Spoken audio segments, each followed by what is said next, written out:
This is live. Hello everyone, my name is Jackson-Cote. I'm a reporter here at MassLive. I'm here today in front of Baystate Health in Springfield with Dr. Andrew Artenstein. He serves many roles for the hospital system as the Chief Physician Executive and Chief Academic Officer, as well as the COVID-19 Incident Commander. Thank you for coming here with us, Dr. Artenstein. Of course, my pleasure. Good to be here. So we're going to be talking about a few things today. We're going to be talking about the current state of the pandemic in Massachusetts, the COVID-19 pandemic. For those who don't know, the Commonwealth remains in phase 3 of its 4-phase coronavirus reopening plan. Dr. Artenstein, how are you doing today? I'm well. And how are things going at Baystate? Pretty good. In terms of COVID, certainly we are in a reasonable position. We're stable. We're at a low level of really sick COVID-infected patients. Right now, I think we have 23 patients in various hospitals, largely at Baystate Medical Center today. A couple of those in the critical care unit, which is a much lower number than several months ago. And it's been relatively stable for the last 2 months at this level, with a few blips. You know, the way these curves go is after the surge, you see a little sawtooth pattern that trended downward and has stayed relatively low. It's not gone away. It won't go away probably until this thing completely is done with us, which is going to be some time. But we're in a current stage of relative stability.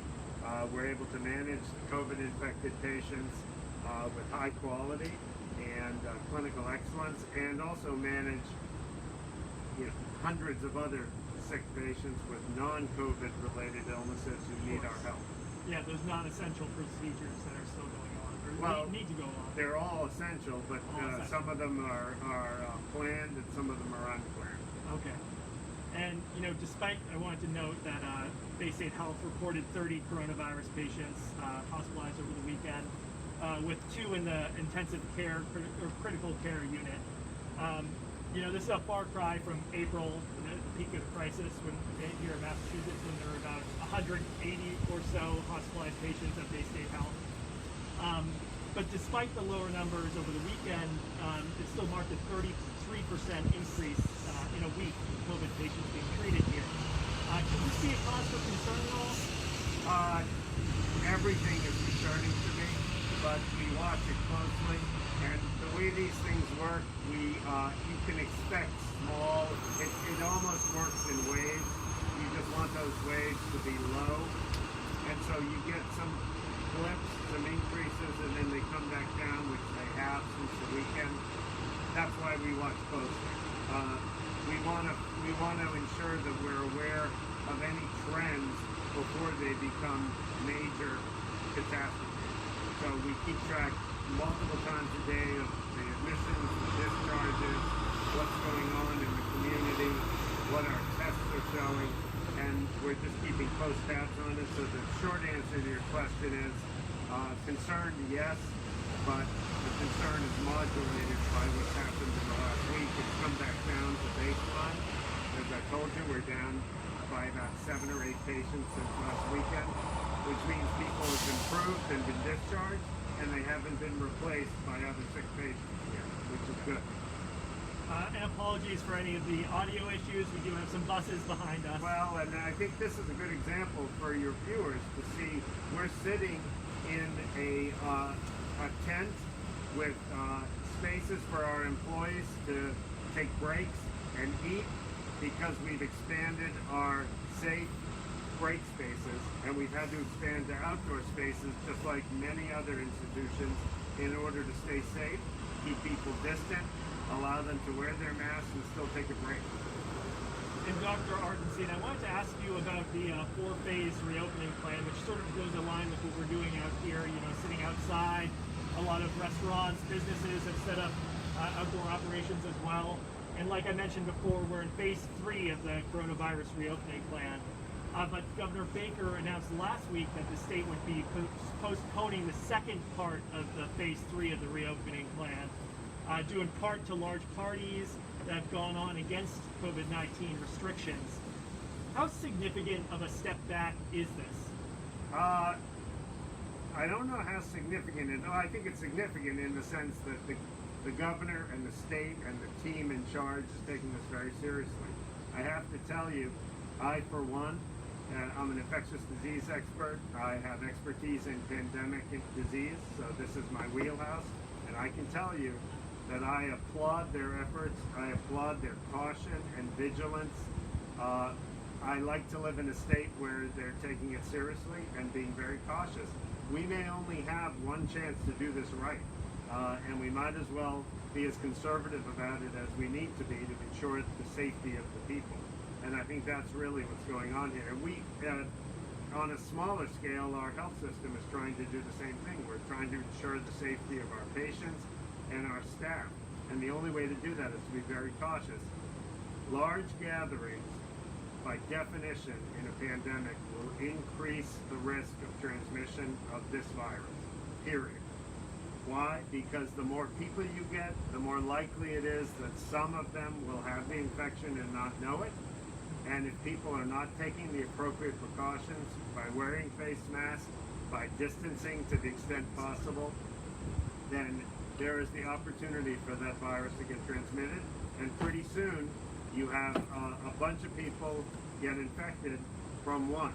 And so I think limiting those gatherings at the moment is the wise thing to do. It's the better part of valor. There'll be a time when we can get back to normal life. We're not there yet.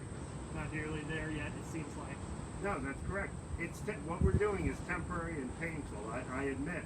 I'm a human being too. I'm an American. I like to be able to do what I want to do as long as no one gets hurt by it. But right now, people could get hurt if we don't do things in a cautious, smart way. And you sort of answered my question already, but how risky, can you go into it, are these activities?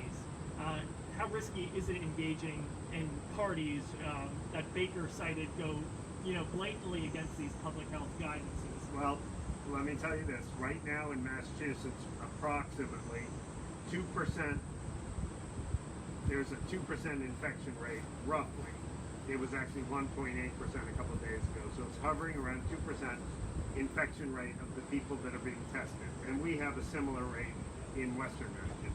So that means out of every 100 people that get tested, for whatever reason, for COVID, 2 of them will be infected, okay? Don't forget, there are a lot of people who are not getting tested for whatever reason. Maybe they don't have symptoms, maybe they don't have access to tests, maybe they don't want to get tested. That means that 2% is probably underestimating the true number of infections out there. So if you gather 100 people in a room together, it almost goes without saying that some of them will have COVID right now. That's just the way it is. And in Massachusetts, it's lower than many other states, right? In Florida, that number would be higher today. In Georgia, that number would be higher. So the more people you put together in a room, the more statistical risk you are adding. And the less people you put together, the less risk. So the lower you go, the lower the risk is. You'll never get to zero. As long as there's more than one person, you'll never get to zero. But you can minimize the risk by minimizing those gatherings. Now, do people like to have gatherings? Yes. Do I like to have barbecues? I sure do. But right now, we have to prioritize safety and health over some of the other things we like, and we need to find other ways to do it. A good example, where people can take their breaks and eat their lunch out here and be at no additional risk because they're separated from each other and they're outside. There's a breeze blowing. Air tends to rise, so the virus is less likely to be transmitted in a setting like this. And the same can be said of lower numbers of people together. There's just less risk of transmission. I really think that we just have to commit for the short term. Maybe, I don't know what the short term means. Is it 6 months? Is it a year? Is it 3 months? It's some number that we're going to try to be as practically cautious as possible so that we can really try to get over on this thing, because at some point we will have ways, I hope, to intervene with this virus. For instance, a safe and effective vaccine, if that becomes available and it is deployed widely, could help us. But we have to get to that point. And we have to practice, social distancing guidelines, like you mentioned, before that happens. We do. That's just life as we know it right now. It's not life forever. And you mentioned before, Massachusetts is doing better than several other states like Georgia and Florida currently. But the state released an updated map on Wednesday tracking COVID-19 cases and transmission rates across the state, community by community. And it found that 2 Western Massachusetts communities, Granby and Holyoke, as well as 9 other towns or cities, mainly in eastern Massachusetts, were put into this, extremely high-risk category in terms of their infection rates. How significant is this information? Should it be taken with a grain of salt, or should it be taken at face value? Well, I think the way to interpret that type of information is first of all understanding that by definition, infectious disease, transmissible illness like virus, like COVID, by definition, are evolving situations. In other words, it's not a static situation. It doesn't just stay as it is forever. It changes over time. So this is something, there's constant changes, constant fluctuations in the way this virus is being transmitted and in the way that it is presenting itself. And so if you look at this over time, different areas may have different peaks and valleys. I told you last week at Baystate we had 30 patients in the hospital. Today we have 23. That 30 was a little peak, and now we're back down a little bit. The whole point about publishing those kind of data and monitoring it is so you keep track of what's going on in it's like watching a storm, right? A hurricane in the Caribbean Sea. You're actually tracking it. What's going on in the United States, what's the course of the hurricane, the storm. It can change over time. Same way we track snowstorms. That's why you keep track of things. Now, what we don't know is, are those little blips going to turn into big waves? We just need to watch. That's why we need to watch things constantly, and that's where we are, tracking things that are going on in our hospital, in the state of Massachusetts, in the United States, and in the world. We don't know where this is going to go in the short term or the long term. We suspect, at least most people who do infectious disease work suspect it's not done with us. We're going to see this again, maybe in the fall-winter time frame, or maybe later. But and when you say that you might see this in the fall-winter, would that be a second surge or a second wave of cases? Well, it's a good question. There's a little bit of semantics, of wordplay here. We're still technically the United States is probably still in the first wave of this pandemic. It's just Massachusetts, the first surge of that wave has passed us. We've gone through it. Whether or not the next time we see an influx of cases, is that a second wave or is that a second surge of the first wave? It's unclear. We'll actually probably only know that in retrospect when we look back on it. All I know is that whether you call it a surge or a wave, I'm expecting more cases to come our way in bigger numbers. I'm not exactly sure when, but we're planning. We've already planned for it. We're prepared. We were well prepared when we got the first surge, and we'll be even better prepared for the second surge because we'll have learned something from the first surge. And that may not be the end of it. The end of this thing will come, most likely, when there's either enough immunity in the population because people have been infected and gotten better, or when we develop something that promotes immunity, and that's what vaccines do. Those are the two ways this will likely end successfully for us. It's probably not just going to go away. That's pretty clear. That's not generally what these things do. And to be thinking it's just going to magically go away is fantasy. And we're scientists, we don't engage in fantasy. It's also bad planning. So we're planning that there will be more to come, surges and waves, and we're prepared. The state of Massachusetts, I think, from all I know about the governor's team's plans, is sound, and they're being vigilant, and they're planning for the same thing. And I think we have done things in a way that gives me great confidence that we can survive this and pull through it and come through on the other side. I just don't know what the time frame will be. Yeah.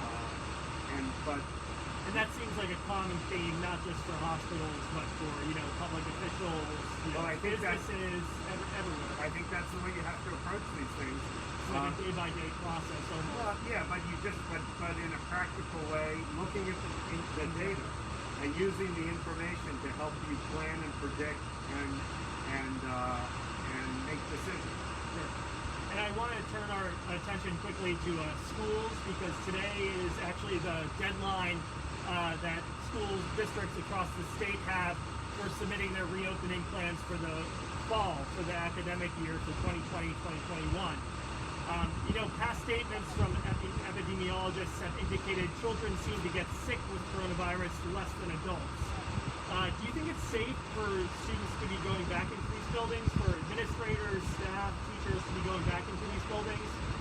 We're hearing about lots of schools that are either going with the completely remote model at the beginning of the year, or a hybrid model, a combination of in-person and remote, with students going in sort of like staggered groups.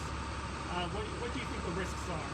Well, so first of all, let's be clear. The risk is not the physical building. Sure. The risk are the people in the physical building. And just like the risk, as we just said, is the people at the party, not the party itself.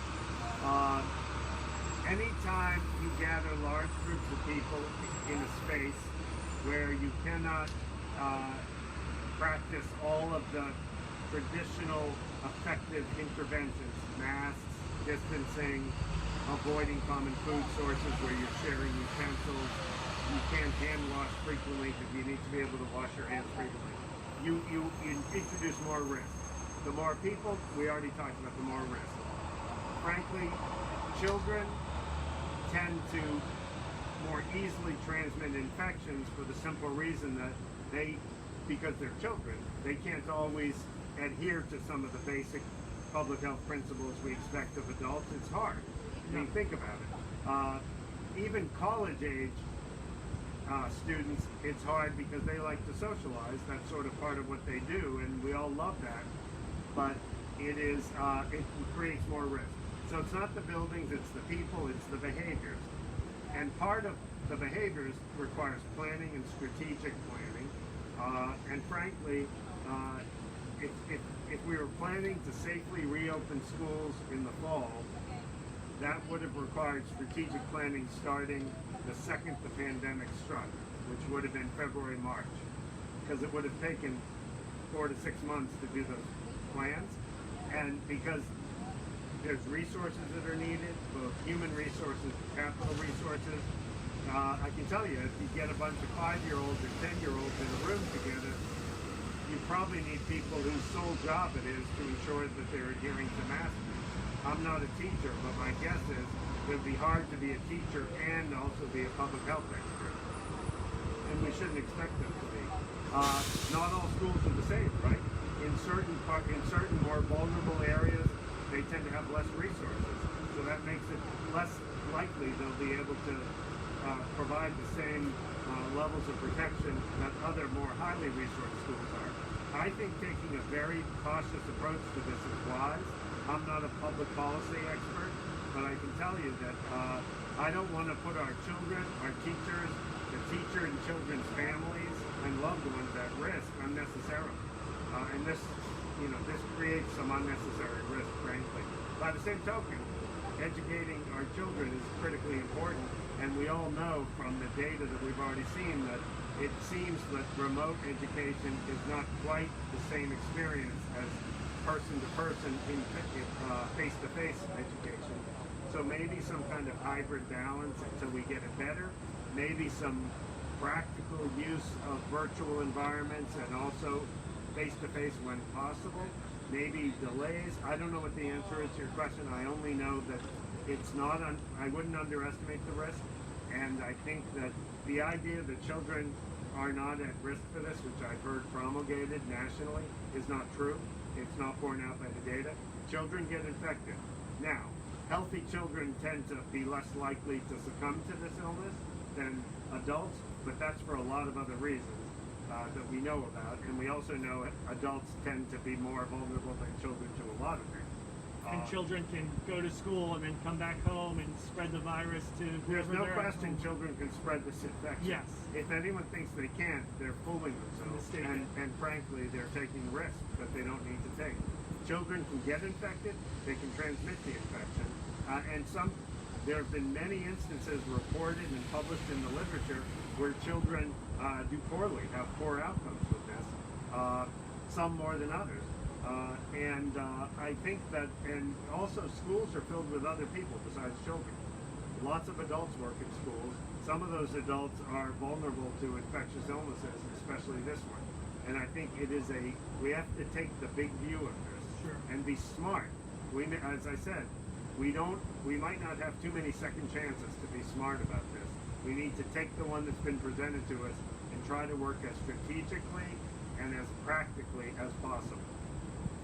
I just had one last question for you, Doctor. I know you're a busy guy. Can you update me on how testing is going at Baystate? We're hearing from people across the state, not just in Springfield or, just in Massachusetts even, that they're seeing some serious delays in getting their testing results back occasionally. What are the challenges with doing more testing? Well, it's a great question. Testing has been very complicated in this pandemic, in part, and I have to tell you that it's not fixed. It's better than it was, but it's better than it was because of everyone's efforts, not because they've been given some kind of solution. People, all sorts of health institutions have had to work out, frankly, their own solutions to this. And it's been a fight for resources and everyone's been competing for the same supplies, reagents, testing kits, etc. They're not infinite, they're not unlimited. And frankly, there's been no coordinated federal response. There just hasn't been. I think that's clear. And we could use that. We haven't had it yet, but we could still use it. Baystate has performed over 50,000 tests in total since the beginning of this. We perform roughly 1,000 a day now in all sorts of people, employees, sick patients, people who are getting procedures done that week who need a test before they can get the procedure done, a non-COVID related procedure. We've been testing various vulnerable communities, congregate housing, helping the state with some of the public health plans and in adult living facilities and child and family services facilities. We've been very helpful at Baystate Health. We're a good public citizen, a good community partner to our public health people and to our government partners and to our communities. That's our job. But it would be helped, frankly, by having more rapid turnaround testing capabilities, and we don't have those now. And like what you mentioned before, a coordinated federal response. We need a coordinated response. We need someone to have their eyes on the big national picture and be able to know what's going on in different pockets and predict what is needed, and also make sure that every area has what they need, and if they don't, figure out ways to create it. Great. Well, thank you again so much, Dr. Artenstein. I really appreciate you sitting down with me here today. And just a reminder, I was just speaking with Dr. Andrew Artenstein, Chief Physician Executive and COVID-19 Incident Commander here at Baystate Health.